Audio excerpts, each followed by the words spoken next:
हमारा बड़ा भाई बहुत बचपन में उसकी डेथ हो गई थी। तो मेरी मदर को किसी ने कहा कि ऐसा है कि इनको बेच दीजिए। तो 1 रुपए 25 पैसे में मेरी माँ ने अपने गाँव की, आज के हिसाब से वो एससी कम्युनिटी कही जाएगी, पहले ये डिवीज़न भी नहीं था, तो उनको ₹1.25 में बेचा था। ज़मीन का जो स्वामित्व है वो या तो ब्राह्मणों के पास था या क्षत्रियों के पास था। कुछ एक ब्राह्मणेतर या क्षत्रियेतर जातियों के पास भी रहा होगा।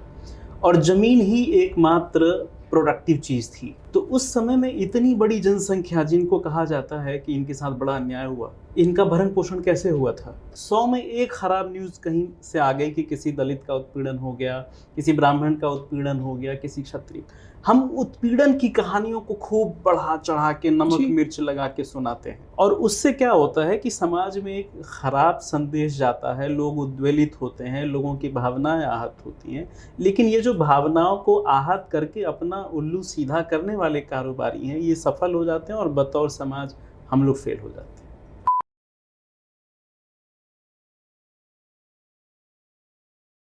जब ये वीडियो का, मैंने जो पिछली वीडियो में जब आपने इस पे बोला है, उसकी हमने रील काट कर अपने यूट्यूब पे अपलोड की। और मैंने जैसे ही वो वीडियो अपलोड की, मतलब मेरे पास 40-45 कमेंट्स आए हैं। उसमें साफ लिखा गया है कि आई हेट ब्राह्मण, ये शब्द इस्तेमाल करते हुए।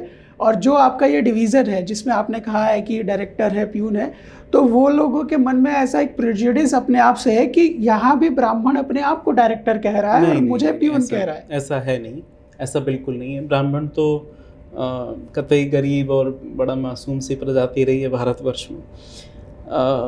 जिस मनुस्मृति का भी आपने जिक्र किया, उसका भी बहुत विरोध होता है, तो वो उसमें भी क्या एग्जैक्ट बात है? 3-4 चीज़ें समझने की आवश्यकता है। आज जिस आधुनिक समाज में हम रह रहे हैं, सुबह हम जब घर से निकलते हैं और शाम को जब लौट के आते हैं, तो कितने लोगों से उनका वर्ण या जाति पूछी जाती है। दरअसल ये सामाजिक रूप से अब गौड़ हो चुकी बात है। लेकिन कुछ राजनीतिक लोग, जिनकी रोटी ही इसी ईंधन पे सेंकी जाती है, वो इसे बार बार हवा देते रहते हैं। भारतवर्ष में तो मिलजुल के रहने की बात होती थी, आज भी बात होती है। मैं खुद बताऊं, हमारा बड़ा भाई बहुत बचपन में उसकी डेथ हो गई थी। तो मेरी मदर को किसी ने कहा कि ऐसा है कि इनको बेच दीजिए। तो 1 रुपए 25 पैसे में मेरी माँ ने अपने गांव की, आज के हिसाब से वो एससी कम्युनिटी कही जाएगी, पहले ये डिवीज़न भी नहीं था, तो उनको ₹1.25 में बेचा था। और जब मेरा यज्ञोपवीत हुआ 1997 की बात, आपको बेचा था? हाँ, मुझे बेचा था। अच्छा। 1997 में मेरा जनेऊ हुआ, यज्ञोपवीत हुआ। तो वो महिला आ गई और मेरी माँ से बोला कि आपका इस पे अधिकार थोड़ी है, जो कपड़ा मैं लेके आई हूँ वही बाबू पहनेंगे, उसी कपड़े में इनका जनेऊ होगा। और मेरी माँ ने कहा कि बिल्कुल होगा, बच्चा आपका है। और उस एससी कम्युनिटी के महिला द्वारा, मेरी माँ समान है, जो वस्त्र लाया गया था वही पहन के मेरा यज्ञोपवीत हुआ। और आपको एक आश्चर्य की बात बताएं कि उस जमाने में वो लगभग 2 तोले की चेन लेके आई थी, जो कि उनकी आर्थिक स्थिति के हिसाब से बहुत बड़ी बात थी। वो चेन मेरे पास आज भी है। हाँ, मेरी माँ ने उससे ज़्यादा करके उनको लौटाया होगा। तो ये भारत की व्यवस्था थी। जब आग लगती थी तो हम ये नहीं देखते थे कि वो आग किसके घर में लगी है, वो ब्राह्मण है कि क्षत्रिय है कि वैश्य है कि शूद्र है। वर्ण विभाजन प्राकृतिक है, जाति कर्म आधार का विभाजन था। अलग अलग समय में, अलग अलग समाज में अलग अलग बंटवारे हुए। आपको जान के आश्चर्य हुआ कि बहुत सारी जातियां, जिनको हम आज ओबीसी ऐसी समझते हैं, किसी समय में वो क्षत्रिय थी। या मैं 2-4 ऐसी जातियों से मिला हूं जो आज एससी हैं और वो ब्राह्मण थी। तो ये सरकारी बंटवारा है, और इस सरकारी बंटवारे के चक्कर में आकर के हमने अपनी सामाजिकता का नाश कर लिया। बतौर समाज हिंदुओं के बीच में हमारे साथ, वो किसी भी कम्युनिटी का कोई क्यों ना हो, 10-20 लोग नहीं होते हैं।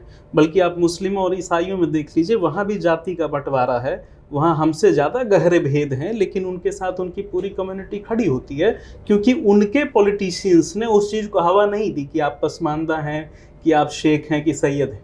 और हमारे यहाँ इस चीज़ को पॉलिटिशियंस ने खूब हवा दी, इतना लिखा पढ़ा गया। और ये एक ऐसा विषय है ना कि जिस पे जितना लिखा पढ़ा जाएगा, जितना बोला जाएगा, ये ये बंटवारा और बढ़ेगा। क्योंकि जब पॉलिटिशियंस अपने तरीके से लिखवाएंगे ना, वो कहते हैं कि जब जंगल का इतिहास अगर शेरों को लिखा जाए तो वो उस तरह से लिखवाएंगे, शिकारी अपने हिसाब से लिखेगा। तो वही चीज़ है, इसलिए हमारे देश में ना एक परंपरा थी कि हम बहुत सारी चीज़ों को लिखते नहीं थे, क्योंकि लिखवाने में तो ये हो कि राजा साहब ने जो कहा वही लिखना है। हमारे यहाँ वाचिक परंपरा से चलता था, मुखात तू करणात। लोग अपने आप को हजारों लाखों वर्षों में उस कहानी को अपने हिसाब से ढाल लेता था। तो ये जो बार बार इन चीज़ों पे प्रश्न करना है ना, ये दरअसल खाई को चौड़ा करना है। अब ये चीज़ें गौड़ हो चुकी हैं और भारतवर्ष, मैं बार बार कहता हूँ कि आध्यात्मिक प्रयोगशाला है, यहाँ स्पिरिचुअल एलिवेशन के लिए सबके पास बराबर अवसर हैं। मैं आपकी इस बात से मुझे याद आया, 30 वर्ष की उम्र मेरी भी हो चुकी है और जो मेरा बचपन रहा, जिन्होंने मुझे जन्म दिलवाया वो दाई माँ थी और उनके बारे में मैं बराबर अपने फेसबुक पे लिखता भी रहता हूँ। मेरा बचपन बड़ा सुंदर, हम चारों भाई बहनों का बचपन बहुत सुंदर रहा उनकी वजह से। हमारे गांव की ही जो सो कॉल्ड सरकार का विभाजन है, एससी कम्युनिटी की महिला थी और मेरे घर में रहती थी। और बहुत जो एक ऐसे एग्जाम्पल मुझे लगता है भारतवर्ष में अनेकों घरों में होंगे कि ब्राह्मण का घर होगा, क्षत्रिय का घर होगा, पर उनके जो बच्चे हैं वो एससी एसटी कम्युनिटी के लोग पाल रहे हैं, पोस रहे हैं, उनको बड़ा कर रहे हैं, उनको खिला रहे हैं, उन्हीं के साथ खा रहे हैं। ईमानदारी की बात आप जरा सोचिए, 1947 के पहले जब भारतीय राज्य की अवधारणा, गणराज्य की अवधारणा नहीं थी, हालांकि गणराज्य हमारे यहाँ बहुत प्राचीन है, या जो तथाकथित एक सिंगल कॉन्स्टिट्यूशन से चलने वाला गणराज्य है, जब ये नहीं था, जिसे हमारे मॉडर्न लोग कहते हैं कि वेलफेयर स्टेट नहीं था जी। और ज़मीन का जो स्वामित्व है वो या तो ब्राह्मणों के पास था या क्षत्रियों के पास था, कुछ एक ब्राह्मणेतर या क्षत्रियतर जातियों के पास भी रहा होगा, और ज़मीन ही एकमात्र प्रोडक्टिव चीज़ थी। तो उस समय में इतनी बड़ी जनसंख्या, जिनको कहा जाता है कि इनके साथ बड़ा अन्याय हुआ, इनका भरण पोषण कैसे हुआ था मैं आपको बताता हूँ। आप भारत के किसी भी हिस्से में, कराकोरम से कन्याकुमारी तक कहीं भी आप चले जाइए, किसी भी गांव में, आपको ये कहानी सुनने को मिलेगी कि इन परिवारों को फलाना बाबा जी ने, फलाना बाबू साहब ने बसाया था। जी जी बिल्कुल, है ना। तो हमारे यहाँ तो तरीका ये था कि आपके पास ज़मीन नहीं है, आप इसमें घर बना लीजिए, ये थोड़ा हिस्सा ले लीजिए, इसमें खेती कर लीजिए, हमारे पशुओं का आप देखभाल कर लीजिए, हमारा सर्विस सेक्टर पूरा इनके पास था। और आज इस गंदी राजनीति ने सर्विस सेक्टर को ना सिर्फ इन जातियों से छीन लिया, बल्कि पूरे हिंदू समाज से ही छीन लिया है।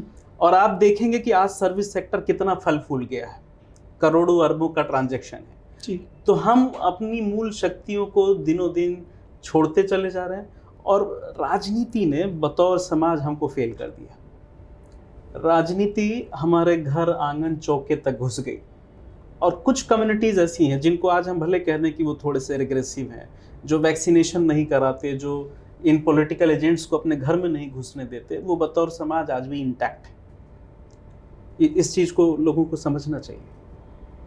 नहीं, मैं ये जो आपसे पहले बात कर रहा था कि मेरी जो स्मृतियाँ हैं, तो हम लोग सोना फुआ करते थे उनको। मेरा बड़ा मन है कि अपने जीवन में सोना फाउंडेशन नाम से मैं कोई एक ऐसी चीज़ करूं जो उनको ही मैं समर्पित करूं, उनके नाम से उस चीज़ में कुछ भी कर सकूं मैं लोगों के लिए।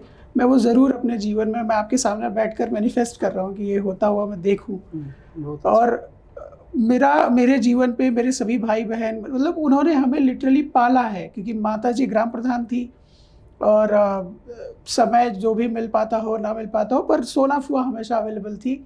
और बड़ी दुखद, मतलब उनकी मृत्यु हुई, ये बड़ा मुझे इस बात की पीड़ा है कि मैं उस समय पढ़ाई करता था, मैं कुछ कर नहीं सकता था उनके लिए, और इसको मुझे बताया भी नहीं गया उनको। बहुत बाद में मुझे पता चला कि जिस समाज, जिस गांव के लगभग हर बच्चे को सोना फुआ ने, दाई माँ ने पैदा किया होगा, करवाया होगा, उस समय डॉक्टरों का क्या मतलब, जब मेरा जन्म हुआ तो पढ़े लिखे डॉक्टर ने हाथ खड़ा कर दिया कि भाई नहीं हो पाएगा नॉर्मल। और सी सेक्शन का इतना जमाना उस वक्त नहीं होता था, उस समय तो यही जवाब दिया गया कि या तो बच्चा मर जाएगा या माँ मर जाएगी। ठीक है, पर उस दाई माँ ने मुझे कह रहे आप हटिए, और उन्होंने कर दिया, और आज हम बैठे हुए यहाँ पर। तो मेरा तो जीवन ही मुझे लगता है कि एक जो सो कॉल्ड, जो समाज का के द्वारा विभाजित एक दिया गया शब्द है, हमारे गांधी जी ने तो हरिजन कहा, या जो आज इन लोगों ने शेड्यूल्ड कास्ट या अनुसूचित जाति की बात ये लोग करने लगे हैं राजनीति के तौर पर, उस दलित महिला द्वारा जनित इंसान में हूँ। और मैं इस चीज़ के लिए अपने जीवन भर में उस चीज़ का उसको सम्मान करता रहूँगा मैं जब भी रहूँगा।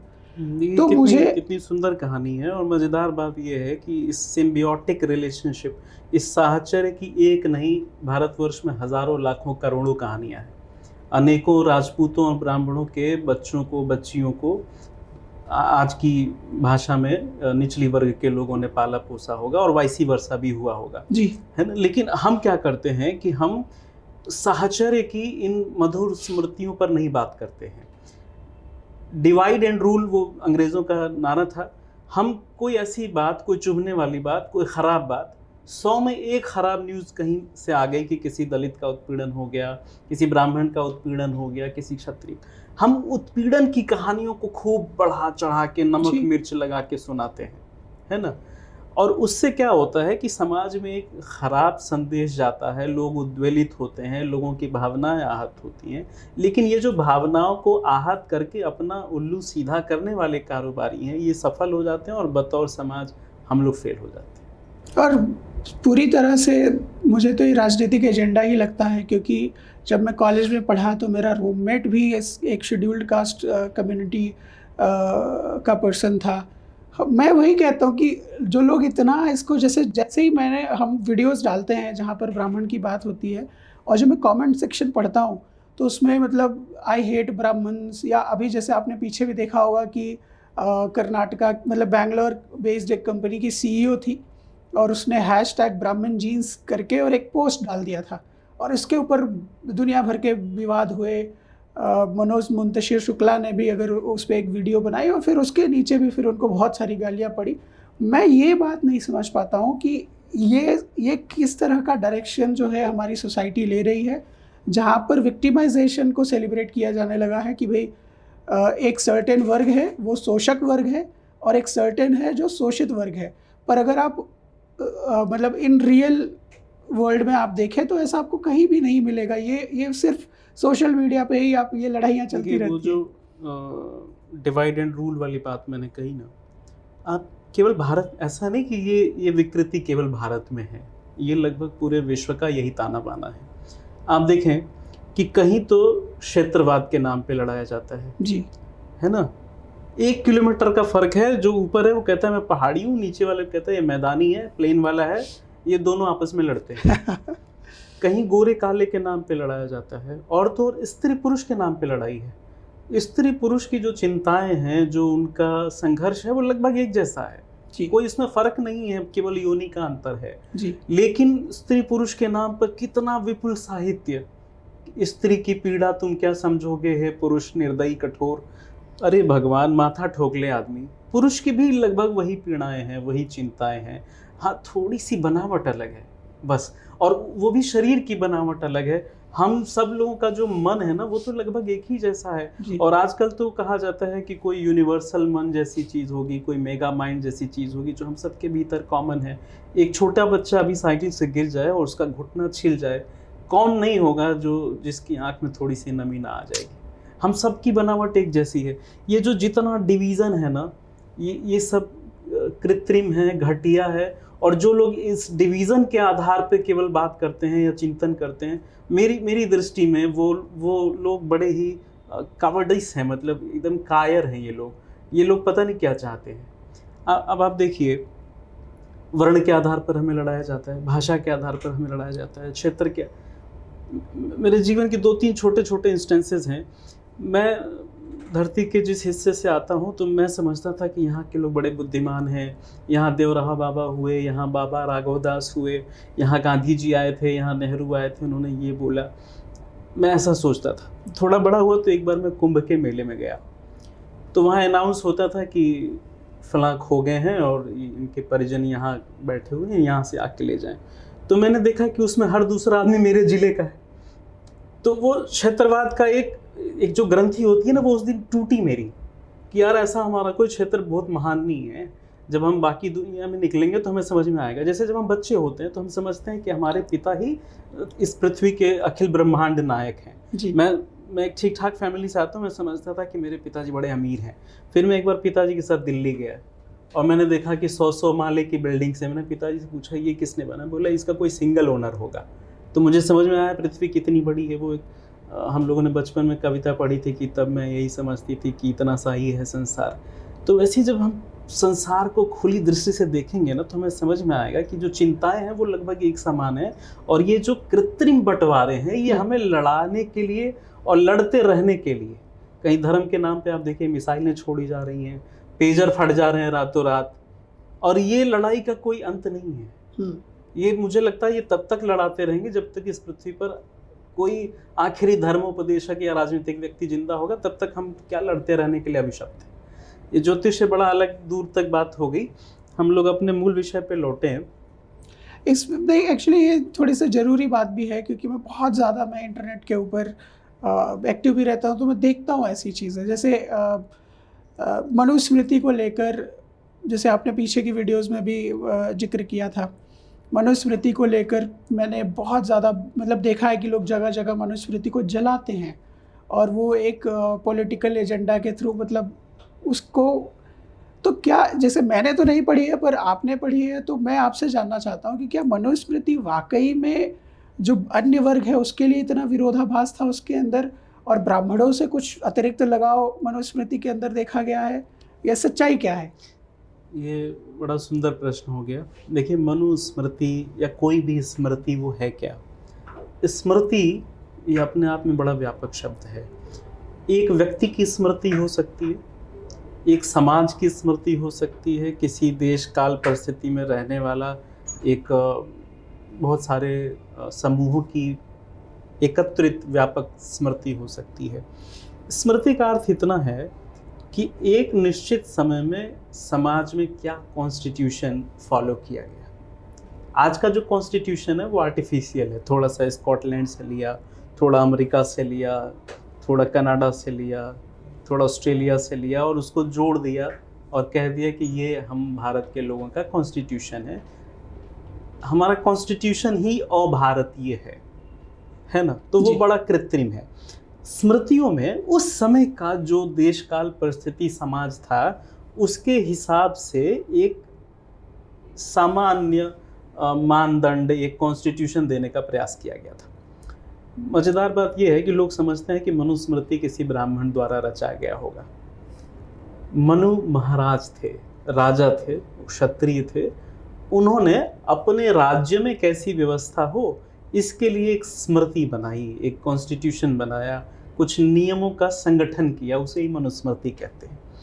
जब आप मनुस्मृति पढ़ेंगे ना, तो आपको जान के आश्चर्य होगा कि उसी अपराध के लिए शूद्र को बहुत कम दंड है, उसके 2 गुना दंड वैश्य को है, वैश्य से 5 गुना दंड क्षत्रिय को है, और 100 गुना दंड ब्राह्मण को है।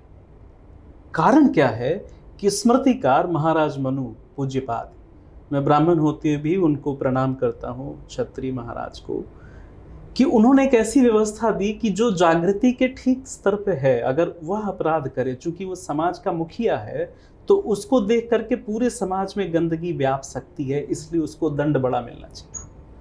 आपने प्रश्न किया कि ब्राह्मणों के खिलाफ इतनी घृणा क्यों है, उसका एक कारण ये भी है।